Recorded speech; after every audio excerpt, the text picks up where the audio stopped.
Hello, my name is Beatrice Kabagambe, commonly known as Queen Bee. I was born and raised in a family of 9. However, 2 of my siblings died at a tender age due to poverty and preventable diseases. I was born and raised in a family of a minister of the Word of God, and that means that he was always away, something that almost made me to hate ministry because it robbed away our father from us. Therefore, we grew up with our mother. She was the person who was responsible for everything concerning our growth, feeding, clothing, education, and everything. It reached a point when our family was hit with extreme poverty because there was only one parent to take care of us. And at this point, I almost lost school. I could not go to school because my parents could not afford the tuition and the scholastic materials that were required for me to go to school. It's at this point that God helped me and brought people that gave in sacrificially in my life. I want to pause and appreciate everyone who sacrificially gave in into my life. As how Mother Teresa puts it, that a sacrifice to be real, it must cost, it must hurt, and it should also empty ourselves. I want to thank everyone who emptied themselves to see that I be who I am today. Thanks be to the Lord that I was able to complete my school. I now hold a bachelor's degree in business administration.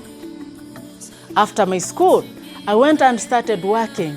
Praises be to the Lord that I was able to meet my husband, King K, who had the same vision and desire that I had growing up. After going through all these problems as a young girl, I realized that many girls were going through the same problem. Women, I saw them suffering in our community, and I felt that if God gave me an opportunity, I would be an agent of change.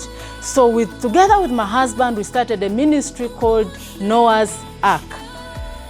We currently have 500 children that we are taking care of. Those are children that are divine to us, God-given to us. And we thank God that we are able to take care of them. On top of those, God has blessed us with 6 of our own, and we thank God that they are growing. But this could not happen unless the men and women that changed my life had done so. Today, these children are able to study.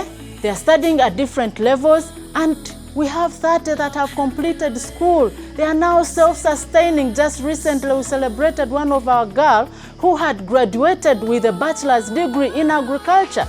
She's doing amazing work in her community. Women have been transformed in a way that at least they are able to sustain themselves with agriculture, and their children are in schools because of what is happening at Noah's Ark.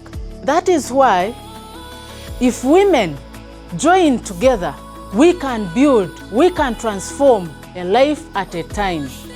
You may not do what I can do, and I may not do what you're doing. But if we join our efforts together, we will be able to do something great for the Lord. And we will see lives changing, we will see transformation taking place. It might be where you are today that you need to transform somebody, you need to give sacrificially. But if you desire, you can come and join us in Uganda at Noah's Ark. You can come and visit us. You can sacrifice and educate a child in so many ways. You can sacrifice and join our teams as they come to minister to these children and to bring a hope to somebody who had lost a hope. I want to thank you so much for listening, and may God bless you so much.